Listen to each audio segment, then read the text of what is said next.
What's up, YouTube? It's Angie, and I'm back. And today I'm into 2020. Happy New Year.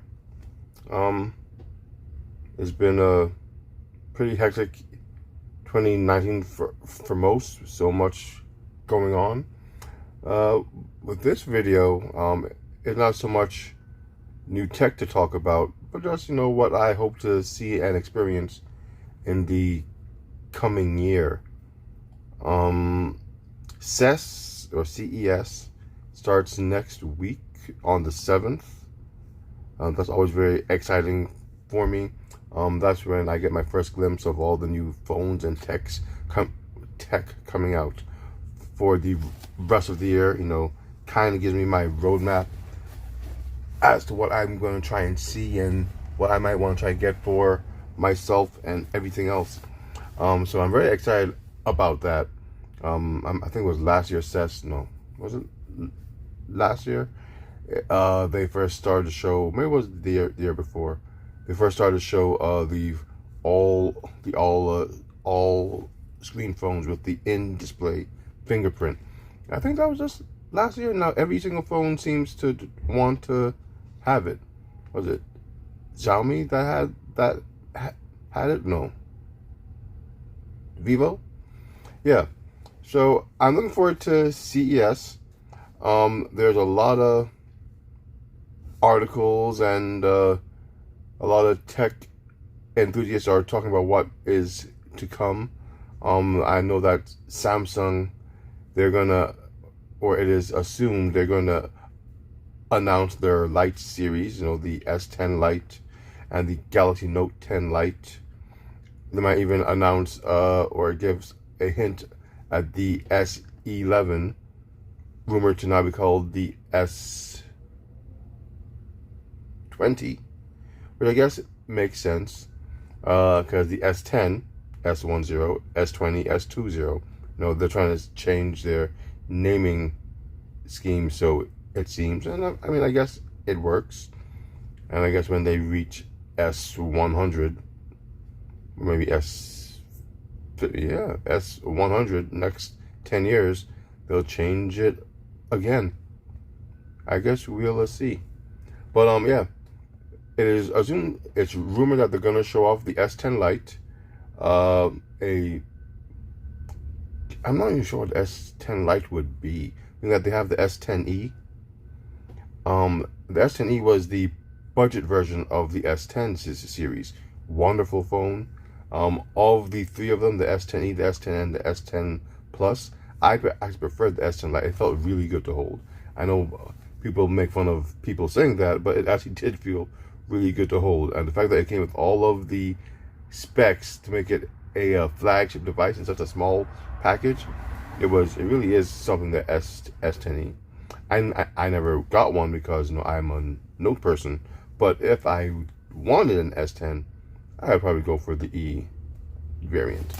But now they have the S10 Lite, and I'm not quite sure where it falls in line. I read that those ones are somewhat upgrades to the regular S10 series, because the S20 or the S11, whatever naming moniker they go with, won't have an E version. So the S10 Lite is being placed right in the area where you want a newer phone with most of the specs of the new flagship. You get the S10 Lite, which is more powerful, seemingly, than the S10 and the S10 Plus, because it'll have that higher end chipset and better cameras, which is kind of weird because an S10, I mean, I guess an S10 doesn't really cost that much when you think about it, not anymore. When you get an S10e for like $400 or $500, and from there it probably goes up 100 and change per variant of that device. I don't have one. I haven't looked, but I think I saw that the S10e is going for around $549. So it would stand to reason that a regular S10 would be maybe $649 or $7, and the S10 Plus would maybe be around $8. which is like $200 less than when it first came out. So might be a good time to look into that. Now they have the Note 10 Lite, which is what I think the Note 10 should have been in the first place. They are replacing the headphone jack. That's all I had to hear. Replacing the headphone jack, keeping the S Pen, and giving you a flat screen. It's not the curved, I forgot what they call it, infinity display of the current Note series. I won't say I prefer a flat screen, but I will say it is very annoying when you're writing, like with me, you know, I have my Note 10, and the pen can't properly mark on the edge of the screen because it kind of folds over. I mean, I've grown very used to it. It doesn't bother me, but it is annoying. With a flat screen, that won't happen. You have the full surface to use as your writing display. So no, I look forward to that. I held off on all of the Note phones, the Note 9 and the Note 10, and I stuck with my Note 8 because I didn't feel they offered enough for me to change it. Maybe software-wise, but I need the software and the hardware to be upgraded simultaneously in a way that it is of better use to me. The S9 had the same, the Note 9 had the same hardware pretty much, with an extra speaker up top and a more powerful chipset. But that wasn't enough. The software from the S9 was also on the, I keep saying S. The software on the Note 9 was also on the Note 8. The Note 8 did get upgraded, so there's no reason for me to do it. And the extra speaker didn't really move me as much as I love my speakers. I used headphones, so it was what it was. The Note 10 completely discouraged me from buying it because they got rid of the headphone jack. And as much as I like the small diminutive size of the Note 10, it didn't have the headphone jack. It didn't have the micro SD expansion port, and it wasn't compatible with Gear VR. Three things that on my Note 8 I use regularly. I have a 256 gig card in there. When I'm on my trips, I regularly take my Gear VR, whether it's to play games or watch movies or surf the web in the privacy of the bus while I wait for whatever I'm waiting for. So not being able to do those certain things and lack of a headphone jack, I use headphones a lot. I always have a pair of wired headphones with me in case my Bluetooth one dies. I know there's a dongle, but I'm not about that dongle life if I don't have to be. So I kind of didn't really use any of or didn't care to get the new Note phones because for the software upgrades you got, the hardware was extremely lacking. You got less than what you got the year before, which made no sense to me. Now I know that the Note 9 is supposed to get the Note 10 software. I don't know if it did yet, and if that is the case, a Note 9 would be the phone, as far as notes go, I would upgrade my Note 8 to, not a Note 10. But now the Note 10 Lite is said to use the Note 9 specs, the screen and everything else, but flat, and a better chipset with the headphone jack and the S Pen and the dual speakers, with future proofing for 2 OS upgrades. So Android 10, because it comes with that, Android 11, and Android 12. The Note 9 is going to stop at Android 11 because it started with an Android 8, just like my Note 8 stopped at Android 9. You know, they only allow 2 years of upgrades for their devices. I mean, I'm sure if you go to XDA, they'll have a way to flash the newer version of Android to the older phones. Not sure how well it will run at first, but I'm pretty sure they'll perfect it. But yeah, So I do look forward to those new Samsung devices. Um, I'll most likely get a Note 10 Lite, because as much as I love my Note 8, I do see where it's starting to slow down just a little bit. The space on it is almost non-existent. I've been using the phone for 2.5 years. I never had a reason to erase anything because of all the space that it had. 64 gigs internal, 256 gig internal, but it's finally starting to get full. And I guess I could just offload all of that onto a external hard drive for my PC, which in truth I might just do. But if the Note 10 Lite is that much more powerful than the Note 8 and at a reasonable price, it's something I will definitely look into, because I do love my Note series. What else did I read? I heard that the new Samsung folding phone might actually come out before the S20.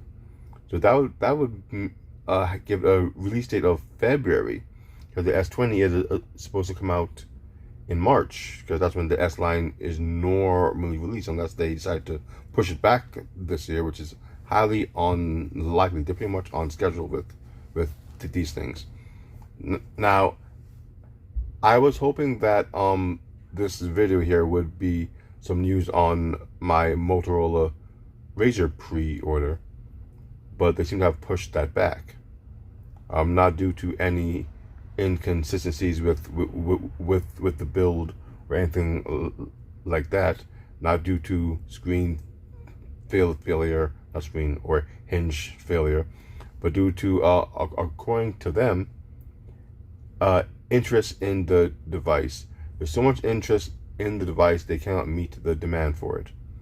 Now, I'm not sure how they gauge interest in a device if you aren't even allowed to pre-order the device. How do they know that all of these people want it? I never received a survey. Then again, you were able to go online and let them know you were interested in knowing when it was being released. So maybe they used all those email addresses that I'm sure that they got when people sign up to get more info, to say, well, you know what, we have how many hundreds of thousands of people saying they want more info. There's a good chance most of those people are going to buy the phone. I was one of them, and I was ready to put down my pre-order, get a whole other service plan just to use the phone. And if it was worth it, I would have kept it without question. I know it's not really a flagship device, but just the thought of having another foldable had me really excited, just to see how the other side works. Not the other side, but how a different company approaches this new tech. I was very excited to get my hands on one. Then when I saw a few YouTube tech reviewers, they had theirs in hand doing various gaming tests and so on. I was like, oh man, I just can't wait just to run my own little tests, my own little comparisons. But the news broke that it was being delayed, not by much, but they did not say when they were going to open up pre-orders.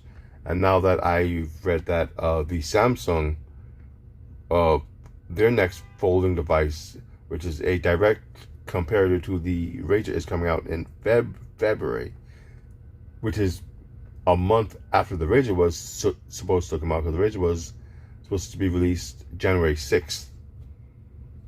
There's a good chance they're going to push it back a month. Why they want that competition, if they want that competition, I don't know. Because the Razr has garnered a lot of interest. So maybe they want to just prove to the world that, yes, the world's largest mobile phone distributor and maker is releasing their own version of the Razr, but we still outsold them. You know, that's a huge ego boost, and you know that will surely cause their profit to skyrocket. You know, when you can brag like that, the people take notice, and especially if you can back up those claims. So maybe that's what they're doing. If I had to choose, truth be told, I'd probably go with the Razer device. But then again, I don't know what the Samsung device even looks like, really. They've had, I think I saw some screenshots, but those could have been prototypes. Like when the Fold was coming out, they had it in a large square case. You can see what the actual device looked like. I'm not quite sure that it looks like the device they had at that convention so many months ago. It might, and if it does, that's great. Actually, I did see something. I think it went to the FCC. I'm not even sure. One of those companies that take the images of a device for patent sake and so on. I think someone released some images of the Samsung folding device. Actually, they did. Yeah. But I look forward to that phone. There's no name yet, no specs, just those images that leaked, and they're very comparable to the Razer. Though I would say the Razer still looks better. It's the nostalgia factor for the Razer. That is really what's drawing in these people. Even me. I'm a junkie for nostalgia. I know the Razer is not powerful. I know that every phone I have will be on par or better than having the Razer. But just having one, you know, to relive those glory days from the late 90s, early 2000s. And I never had the original Razer. I went with other phones like the Sony what's it called? S70 and the Palm Pre's and HTCs or whatever. I had a bunch of different devices, little odd devices where the covers would spin around to reveal the screen, color screens, not monochrome, things like that. They actually weren't more pricey than the Razer, because if I remember correctly, the Razer was a good $700. And back then, that was a lot. Even now, it's a lot of money, but back then it was even more, you know, because you could get a phone for $60. Because phones weren't much more than, like, you know, phones. Now they're entertainment devices and mini computers. There it was, make your calls, you know, check your contacts. You might be able to send a text. You know, very simple devices back then. So just to pay $700 for one, yeah, that's crazy. I think, yeah, I had the Sony S710. I think that's what it was called, and it had I think it had a 2-megapixel camera. That was a big deal back then. The back of the phone actually looked like a camera. I loved that phone. But actually, I bought that phone twice. I remember it broke, and I think it was under warranty or something, and I was able to get it back. A upgrade version of it had come out, but I had to get the original version. I wasn't very happy, but I still love the phone. Actually, I think I still have that phone somewhere, to be honest. But yeah. So I know I kind of went off on a tangent there, but I do look forward to those upcoming devices from Samsung at CES. I've heard that some other electric cars are going to be there. I'm curious to see who's going to try to go up against Tesla, because right now they are killing it. Every other electric car is a distance second. So far, nothing that has been released can compare. The Leaf, the e-tron, none of them.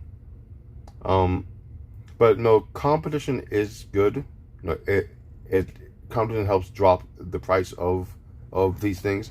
I would love myself a Tesla Model X, or a Tesla Cybertruck. I mean, I have a large enough family. There's 6 of us, so those are my only 2 options as far as electric cars go by default, because none of the other ones can seat 6. And my family is 6 with 2 dogs and now a cat. Why we have a cat? I don't know. They just came home with one. Weird. We have 2 pit bulls, and they decided to bring home a cat. Yeah, bloodshed. I'm pretty sure if that cat is ever left alone.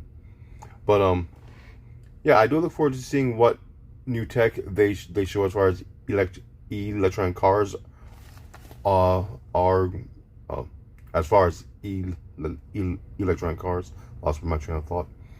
Because no, that's the future there. No, gas powered cars. They've been around for a long time. I think it is time for them to slowly phase out. It'll be better for the consumer, better for the planet. And I'm by no means a quote unquote tree hugger, but you can just get so much more with an electric car compared to what we have now with the gas cars. You know, I'm sure a gas car could have autonomous driving. You just haven't seen one yet. And gas cars, you know, you throw in the gas and you go 400 or 500 miles. With a diesel, even more. Electric cars can't go that far, but with the electric car, you have that instant torque. You just go. You know, it's a smooth ride. It's a quiet ride. All of the maintenance that comes with gas and diesel power cars isn't there, because there's no engine. There's no check whatever fluids, because there's no fluids. You know, there are a lot of pros to owning an electric car, and I think, well, I hope my next new car, or I guess my first new car, because I buy used, my first brand new car, or maybe my second, because I do really like the Kia Telluride. If I can, I'm going to see if I can get one of those this year. But I guess my first electric car, I would like it to be either a Model X or a Cybertruck. Hopefully both, but that's just me. Yeah, but CES again. The phones, the PCs, the electronic cars. That's what I really look forward to seeing. Even some of the TVs. I know LG has a new version of their folding TV. Saw it last year. It came up from a bay, like a TV stand. It was folded out. It was really thin, really nice. And now I hear that they have one that's more like a projector screen. You put up on your wall, and it just folds down. I think that is the more appropriate way to do a folding and unfolding television. I have a projector, and my wife and my daughter use it like a TV. They use it every day. No, it's 120-inch screen, and they just it folds down. They turn on the projector, and they go. Now, a projector, at least the ones that I have, does not look as good as some of the TVs in my house. It just can't. It's a 1080p, whereas the TVs are 4K and what have you. But if you can have a 4K or 8K TV roll down from your ceiling, boom, that's amazing. I would be one of the first to at least try to get that in my home. You know, that way they won't burn out the projector bulb. I'm sure the TV lasts a lot longer than the bulbs on these projectors. Yeah, but that's it. Yeah. Next week is CES. I look forward to seeing all the new mobile tech, electronic cars, what the televisions have to offer. Maybe some headphones. I mean, I do love my headphones. I know Microsoft is supposed to finally bring out their what do you call Cortana buds, or no, Surface buds. You know, they were supposed to come out during the holiday, and they were pushed back. So I hope those come out, and I hope they're priced, you know, within reason of these other buds, because I don't consider them high-end buds, so I wouldn't expect to pay $300 for them, maybe $200. But if they're smart, they'll keep it cheaper than the Apple Buds or whatever they're called. What? Apple earbuds? No, AirPods. Yeah, the new ones. So ugly. But I hear that they sound great, and it's not really about looks when it comes to these things. It's about sound quality. So if the Microsoft Buds have comparable sound, because those large spheres, not spheres, the large disc, don't appeal to everyone. But then again, the AirPods don't appeal to everyone either. I'm one of them. So you know, you still gotta see how it sounds, how it works, because there might be some function to that form. And if there is, you can't really knock them for trying something different. But yeah, so that's really it. I just wanted to touch base, let you guys know that I am trying to continue this YouTube thing into 2020. It won't always be new devices, as I wish I could touch on new devices every week. I just can't afford them, especially when I like to buy the higher end stuff. But I will definitely continue the conversation, and as it comes to me, I'll bring it to you. Feel free to ask any questions. Leave your comments. I do enjoy them. Actually, I'm actually surprised that with some of my older videos, I'm still getting comments. People actually watch my stuff, which is still a little mind-blowing to me, because I never thought what I said was relevant enough that others would take notice. So I thank you if you're watching, and those who have watched. Thank you very much. I hope that the holidays have been good to you, and I wish you all the best in the new year. You will be hearing from me. Maybe I'll try and get some kind of some kind of precise time, some kind of schedule for when I do these things. But there's times I really do have something to say, like, oh my God, this happened. I just don't have the time to sit down and make one of these. It's very bothersome, annoying. But I'll see how it works out. So again, thanks for watching, and I look forward to the new year with you. This is NG, and 2020, this is what I'm into.